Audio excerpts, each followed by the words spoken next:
Senhores, bom dia, boa tarde, boa noite. Está começando mais um Talk to Biz, que é a nossa coluna semanal sobre estratégia, gestão, marketing e inovação.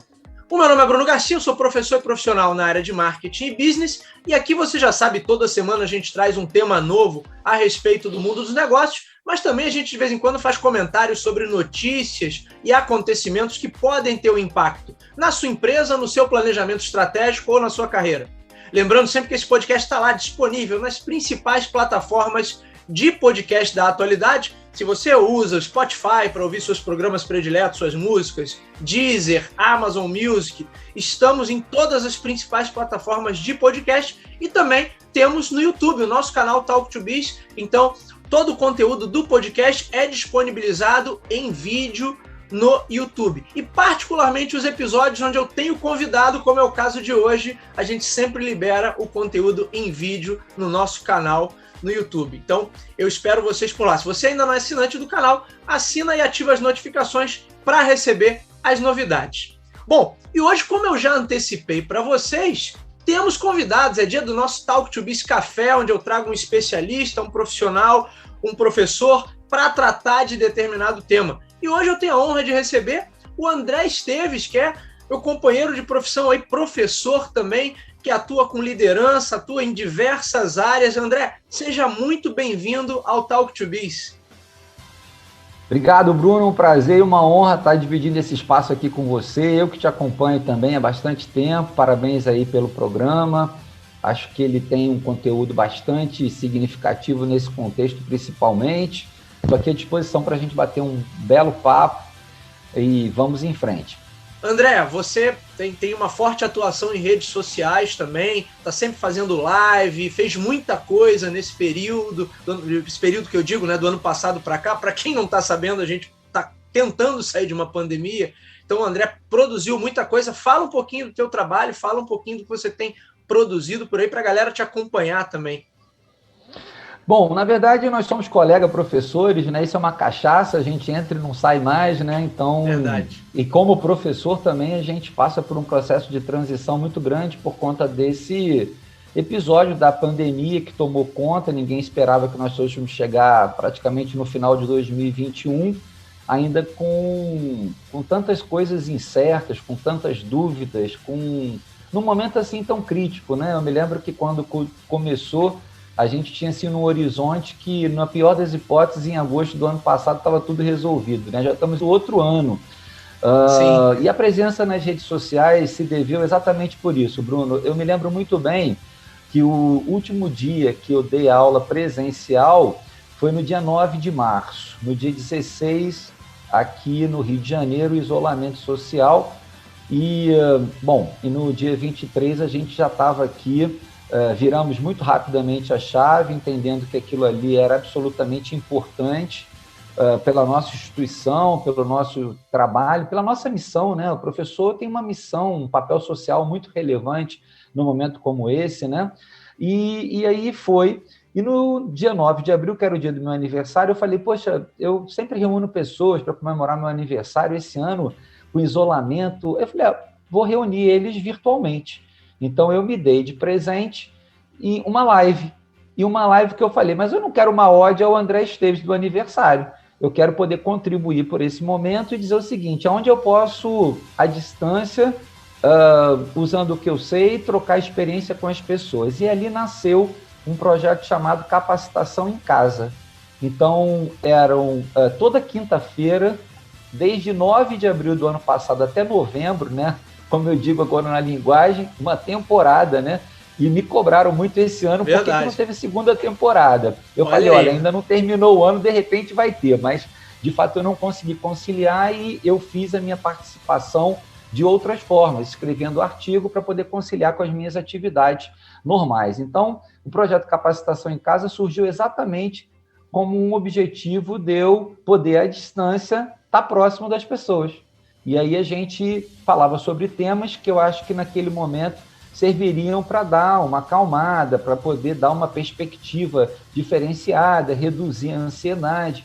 E a gente falou sobre os diversos temas da gestão, liderança, falamos. E à medida que ia avançando, foi interessante porque Eu falei assim, vai esgotar meus temas, isso não acaba, essa pandemia, como é que vai ser isso? E o negócio se tornou assim, muito bacana, porque eu me peguei entrando em autoajuda, falando sobre comportamento, falando sobre psicologia, falando sobre procrastinação, sobre inteligência emocional. Então, assim, foi um bate-papo muito legal e conectou as pessoas, né? E isso foi muito importante. Eu acho que ali eu cumpri um papel importante nesse período também. Legal. André, o nosso tema hoje tem total relação com esse período que a gente ainda está vivendo, esse período de pandemia, porque justamente para falar de liderança e tomada de decisão em tempos difíceis. E eu lembro que esse tema surgiu da forma mais legal que pode surgir um tema, porque foi de um bate-papo nosso, na sala de professores. E a gente tomando um café e falando justamente das dificuldades e da carga de ansiedade que está nos ombros de gestores, de lideranças e de todos os profissionais, porque, na verdade, todo mundo fica com essa carga emocional pesada acumulada ao longo desse período e o quanto isso prejudica na hora de você tomar uma decisão com maior clareza e com o lado, de repente, racional falando mais do que a parte emocional do cérebro. Você que escreve muito sobre liderança, escreve colunas aí para grandes jornais aqui do Rio, está sempre produzindo conteúdo sobre esse tema. Como é que você viu a atuação do líder em um período tão caótico e, de certa maneira, tão impactante, tão triste também, como esse que a gente viveu, a gente que eu digo enquanto humanidade, né? O planeta inteiro viveu, aqui no Brasil com o problema bastante ampliado, por conta também de lideranças incompetentes e mal estruturadas, mas de uma maneira mais macro, como é que você viu esse impacto na vida das pessoas e no papel dos líderes? A pandemia ela trouxe um contexto totalmente diferente do que todos nós estávamos acostumados. Nem em simulação a gente poderia imaginar uma transformação tão grande. Num primeiro momento, houve uma puxada de freio de mão. Você vai demorar pouco, uma acomodação inconsciente. Depois foi se percebendo que você precisava sobreviver e que o negócio era muito pior do que se imaginava. Os líderes, então, eles tiveram que se movimentar e sair da sua zona de conforto para estabelecer uma relação diferenciada, porque eles, naquele momento, eles cumpriam um papel profissional, pessoal e social, né? O que a pandemia trouxe assim, de diagnóstico mais rápido foi uma grande confusão, uma ansiedade muito elevada, uma vontade de fazer muita coisa ao mesmo tempo, mas o freio de mão puxado. É que nem você ter que acelerar um carro e o freio de mão está puxado, ele vai fazer barulho e vai se movimentar pouco. E essa ansiedade, ela cria uma cortina de fumaça, né? Porque uma cortina de fumaça é muito interessante, porque você não enxerga um palmo, ela toma conta. Então, um negócio que você não sabia, quando você não consegue enxergar o que está por trás da cortina de fumaça, você começa a especular um monte de coisa. E você precisa estar com equilíbrio, com uma inteligência emocional. E os ciclos de tomadas de decisão no período da pandemia estreitou. Então, aquele líder que estava acostumado a ter tempo,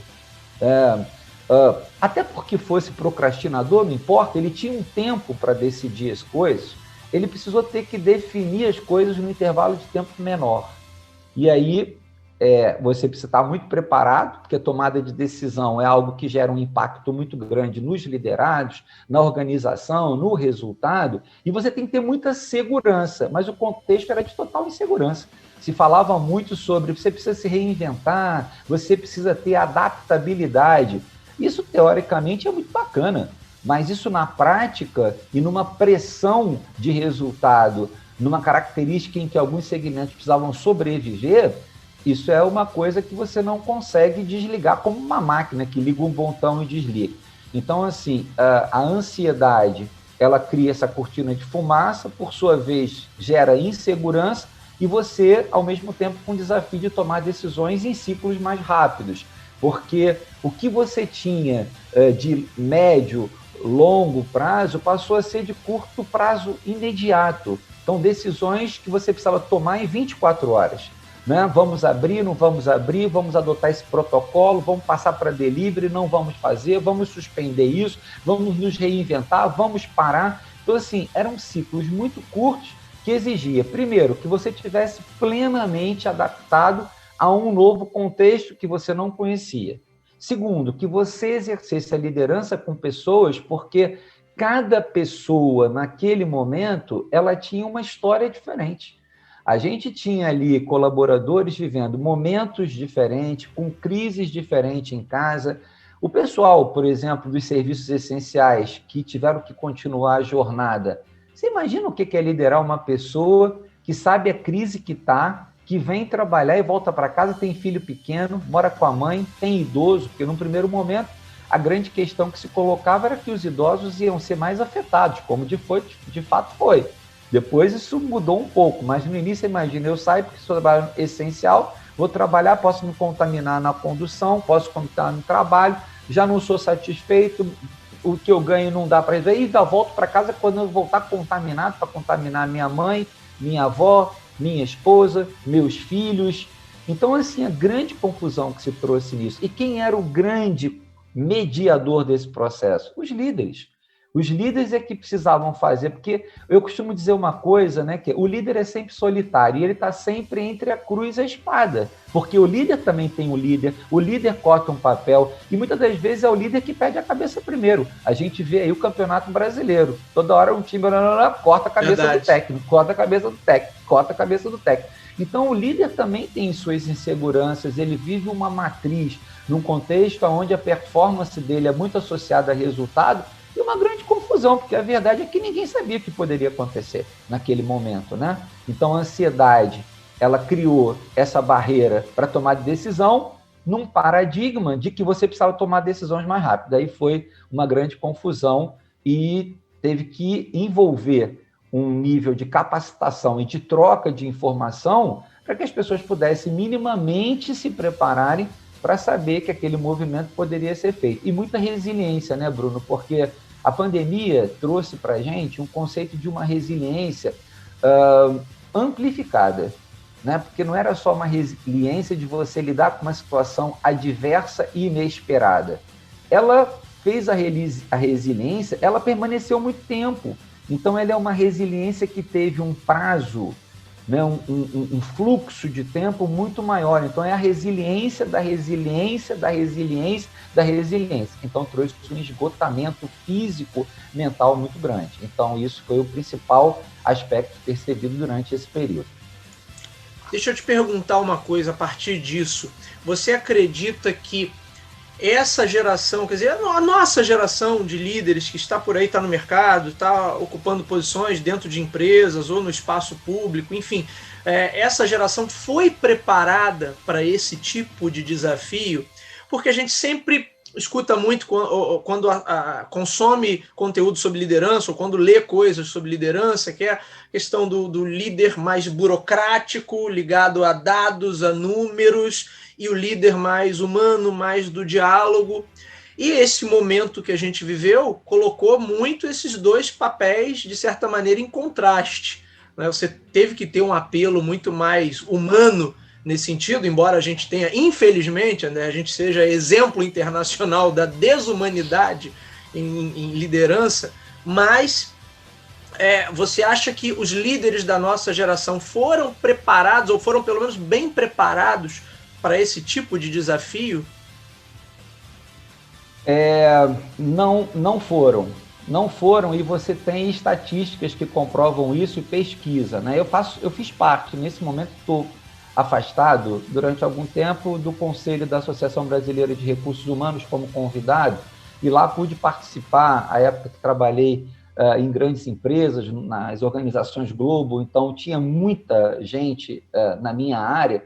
Então, pesquisas que eles faziam, e pesquisas do tipo, se você pudesse, o que você acha do seu líder, como é que ele desenvolve para você? E uma pesquisa trouxe um dado alarmante, certa vez, que 74% dos liderados, se pudessem, demitiriam seus líderes.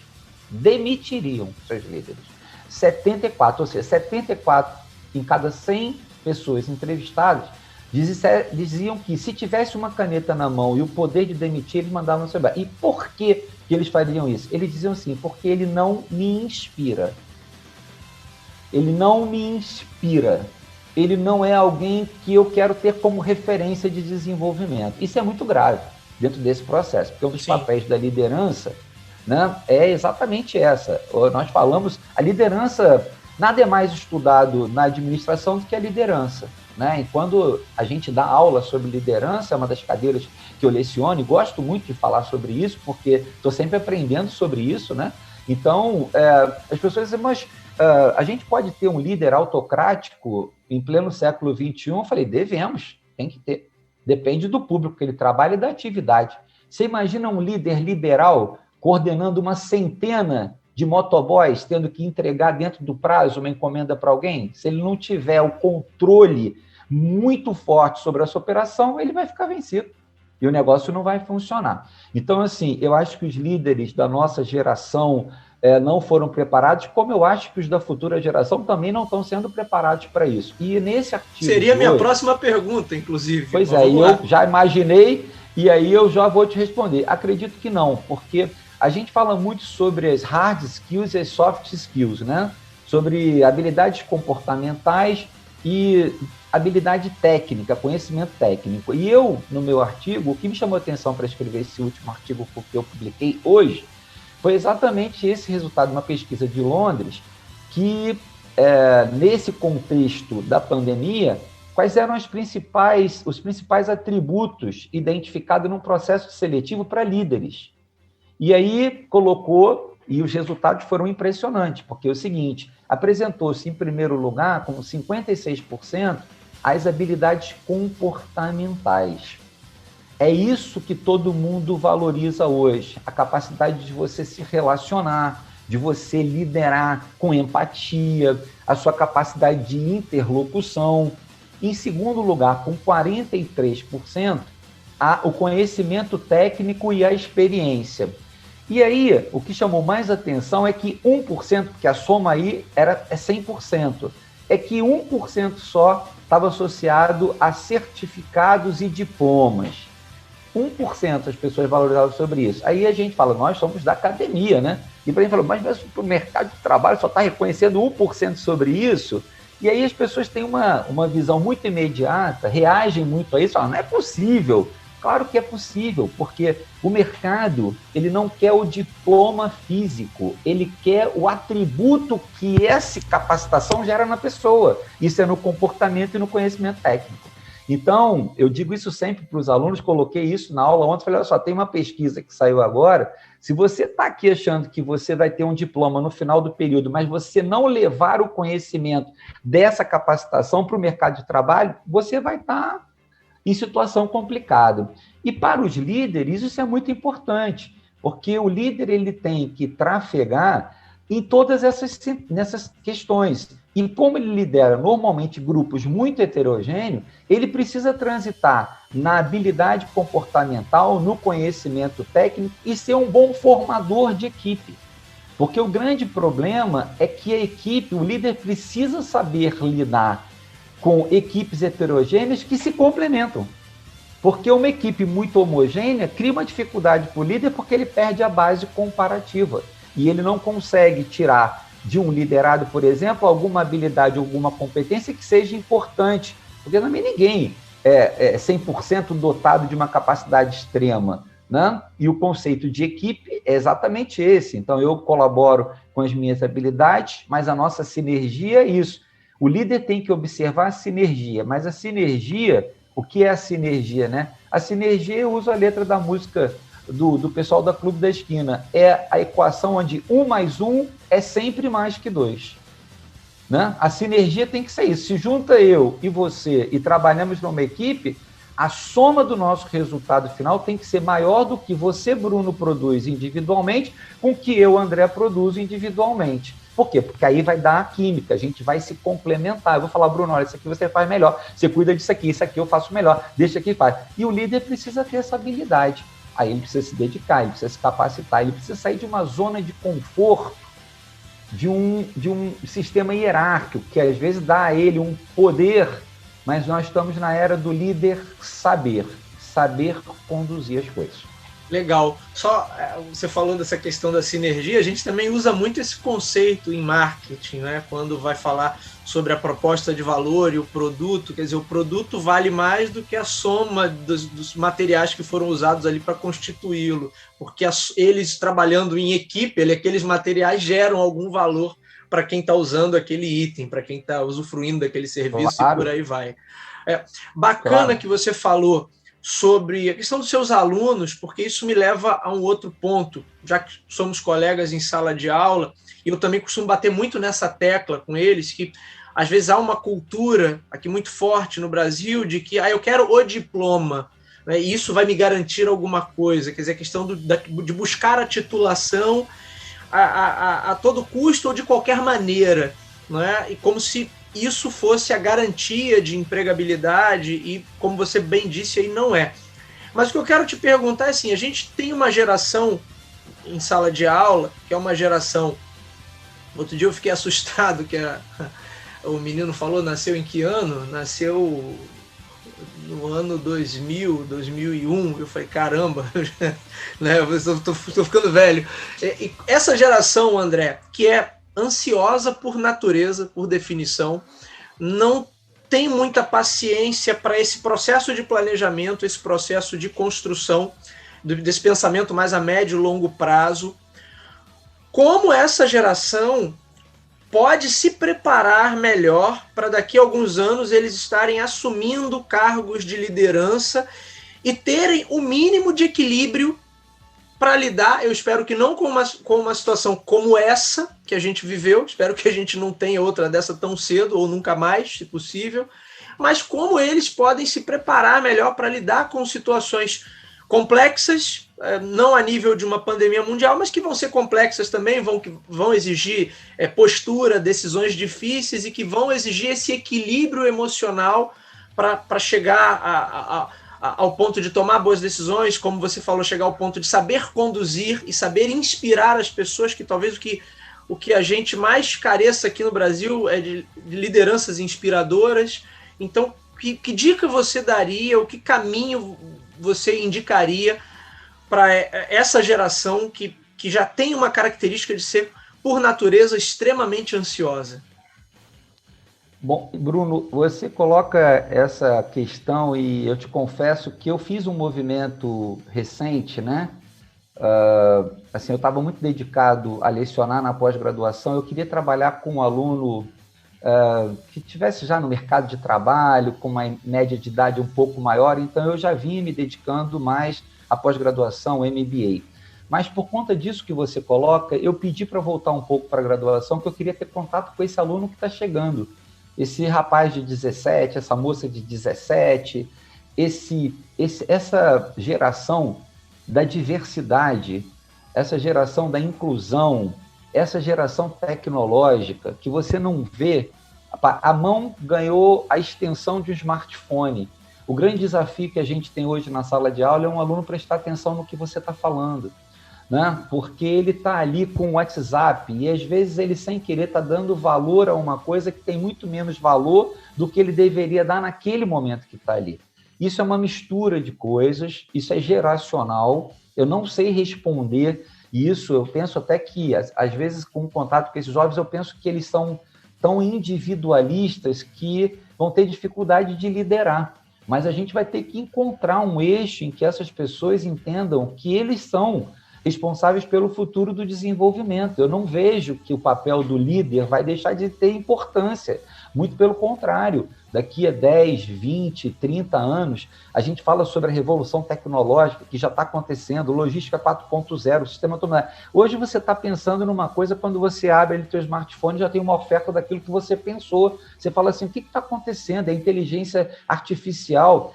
Se isso hoje, 2021, para nós, né, já é um grande desafio, conectar direto. Então, assim, eu penso que haverá de ter um estímulo adicional para que essas pessoas pensem mais coletivamente, porque eles são ansiosos, eles não dão tempo para a carreira, Eu comecei a trabalhar no meu primeiro emprego, meu sonho era me aposentar na minha primeira empresa. Eu queria fazer carreira, eu queria crescer, eu queria aprender, eu queria desenvolver. Eles não são resilientes como deveriam ser, porque, por um lado, você vê assim, todas as características que são valorizadas em processos de desenvolvimento profissional são fortes em comportamental. Essa nova geração é forte em tecnologia, ela é na competência técnica. Então, assim, elas são supra-sumo, elas conseguem ter tudo mais quando você precisa que elas interajam, que elas façam um trabalho em grupo, quando elas compartilham alguma coisa. Não sei se acontece com você. Você não quero fazer trabalho em grupo, não. Eu prefiro fazer sozinho. Ó, mas por que... Aí eu pergunto, mas por que você prefere? Não, porque tem dificuldade de agenda. Não, porque um pensa fulano. Aí eu prefiro fazer minhas coisas lá. Olha o isolamento no processo de tomada de decisão. Porque o desafio é o contraditório. Porque quando eu sento para fazer um trabalho com você, eu vou questionar uma posição sua, você vai questionar uma minha. Eu tenho que ter um acervo para justificar alguma coisa. E o que eu sinto é que essa turma ela está muito acelerada. Elas têm uma verdade como verdade absoluta, é muito difícil o questionamento com esse processo. Daí elas desenvolvem menos empatia, elas têm maior dificuldade com a inteligência emocional, elas não gostam de coisas em equipe, a não ser farra. Assim, vamos sair para isso aqui, mas nós não estamos falando nesse contexto do entretenimento. O entretenimento ainda é alguma coisa que faz essa característica tecnológica desaparecer um pouco. Pode ser para marcar, para chegar, mas na hora que chegou lá, isso fica um pouco diferente. Então, eu acho que isso é um desafio imenso, preparar as novas gerações para o ambiente de lideranças que será necessário, e a gente já tem uma transição normal. Agora, ao mesmo tempo que você tem uma transição, há 5 anos atrás começou um processo de você ter líderes, CEOs bastante jovens, né? Bastante jovens, mas agora o mercado está buscando as pessoas mais experientes também, porque é o comportamental. Então, hoje o mercado para alguém de 40, 50 anos de idade, que 5 anos atrás dizia assim, mas o que eu vou fazer? Não estou com um trabalho com 50 anos. Esse profissional maduro, experiente, e que por conta desse período todo que se passou, onde as características comportamentais ficaram muito evidenciadas, ele passa a ter um valor grande também, mas ele pode estar defasado tecnologicamente. Como é que você faz esse balanceamento? Porque você precisa de todo mundo junto e misturado. Agora, junto e misturado, cujo a mistura, o resultado seja maior do que a soma das partes individualmente. Então, eu penso que o desafio vai ser identificar jovens que tenham, além de todo esse processo que é decorrente da geração, algumas habilidades que possam ser trabalhadas e incentivar ele para a liderança. Vai ser diferente. Nós queríamos ser, a nossa geração queria liderar, a nossa geração queria posição, reconhecimento. Eu acho até que vai ter uma inversão na pirâmide de Maslow, que é a pirâmide das necessidades. Eu, inclusive, estou olhando isso com o olho, eu estou criando uma adaptação para essa pirâmide, porque eu penso que o fluxo natural das gerações passadas era de fazer carreira, de ter reconhecimento. Eu não vejo que isso é o jovem. O jovem que quer reconhecimento, às vezes ele quer ser um influenciador, quer ter uma multidão de seguidores, e ele tem uma multidão de seguidores, mas os seguidores seguem ele, mas eles nem respondem os que seguem. Repara isso. Quem é que pode ter 3 milhões de seguidores e responder essas pessoas? Como é que pode? Então, assim, você tem uma desconexão no processo contínuo. Ou seja, eu quero que o Bruno me siga, mas Bruno pode me questionar alguma coisa que eu não vou saber, só sei que ele me segue. Mas eu quero saber o que ele pensa de mim, o que ele agrega de valor. Tomar de olho nos números, né? Eu quero ter volume ali. Mas eu sou uma coisa quantitativa.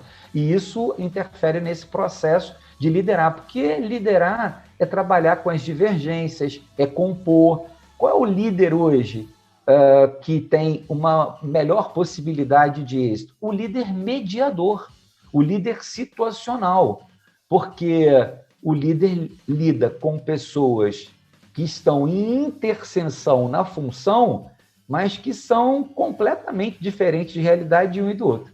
Então, essa pergunta não sei responder, mas eu acho que é um desafio grande. E penso que os líderes vão ser identificados e vão ser investidos, e você vai ter um trabalho para dizer assim, olha, a gente precisa de líder. Você tem essa característica, vamos trabalhar sobre esse aspecto. Eu acho que tem uma inversão nesse processo. Eu estou doido para ver como é que isso vai acontecer, mas é assim que eu penso nesse momento. Muito legal. André, quero te agradecer imensamente por esse papo. Acho que eu também fico curioso para saber como é que isso vai acontecer na prática, e isso nos dá já um gancho para a gente voltar a esse papo em ocasiões futuras, com toda certeza, porque o papo foi muito legal. Obrigado pela tua presença. Por favor, deixa aí suas credenciais, se a pessoa quiser te acompanhar, te seguir, entrar em contato com você, como é que as pessoas fazem? Bom, eu primeiro quero te agradecer, um ótimo papo, o tempo passa, a gente não sente, isso de fato é um tema que é muito recorrente, né, que está no nosso dia a dia, né, e cada dia tem uma novidade grande sobre isso, né. Eu costumo dizer que a gente vive uma necessidade muito grande de capacitação, de aprendizagem contínua, mas isso dá muito trabalho, Bruno. O jovem não tem muita paciência para isso, né? Então, ele começa a ver, vai passando as coisas, assiste esse vídeo, aí ele vai pulando.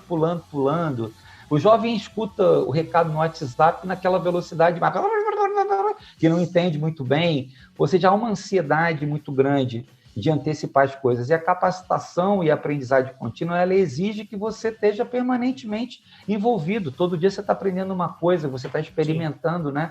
Isso é muito importante dentro desse sentido também. Bom, eu vou até o final do ano voltar ao projeto da capacitação em casa, pelo menos com umas 2 ou 3 edições especiais, porque, de fato, agora eu quero abordar essa retomada. Eu estou muito, ao mesmo tempo que com uma expectativa muito grande desse novo normal que foi tão desejado, mas eu tenho uma grande preocupação porque ele está chegando próximo de uma data muito importante comercial e eu fico com medo de ter um atropelo para tentar buscar o resultado perdido e isso virar uma coisa assim meio incontrolável e se perder muita sinergia e possibilidade de, nesse momento, ficar um pouco tumultuado. E eu tenho uma página no Instagram e no LinkedIn, que são com o meu nome, né? André Esteves, tudo junto. Então, no Instagram e no LinkedIn, @AndréEstevesRJ, André Esteves, 2 S ligados, e a pessoa pode acompanhar por ali e, enfim, vai estar acompanhando o que eu estou fazendo e vai ser ótimo poder ter a companhia da tua audiência aí junto, né? Porque sempre soma e a gente precisa somar e estar junto e misturado. Legal. André, te agradeço mais uma vez pela participação e com certeza a gente vai voltar a esse tema e suas variações. Você, só nesse encerramento aí, você já me deu o gancho aqui para pelo menos mais umas 3 temáticas aí que a gente possa conversar. Obrigado mais uma vez pela sua participação. Senhores, obrigado pela audiência de vocês. Esse foi o nosso Talk to Biz Café de hoje. O meu nome é Bruno Garcia, estou aí também nas principais plataformas sociais. Bruno Garcia no LinkedIn, Bruno_Talk to Biz no Instagram. O Talk to Biz está disponível, como eu disse, nas principais plataformas do ramo e no formato em vídeo no YouTube. Basta buscar por Talk, número 2 e Biz, que você nos encontra. E fica sempre aquele pedido, se você acompanha o nosso conteúdo, curte o nosso trabalho, compartilha, mostra para os seus amigos, vamos atuar aí nessa corrente do bem, levando bom conhecimento qualificado sobre marketing, sobre gestão, sobre liderança, sobre estratégia e inovação a um número cada vez maior de pessoas. É isso, meus amigos. Hoje eu vou ficando por aqui. Meu agradecimento e meu abraço mais uma vez ao amigo André Esteves e nos vemos na próxima. Até lá. Valeu!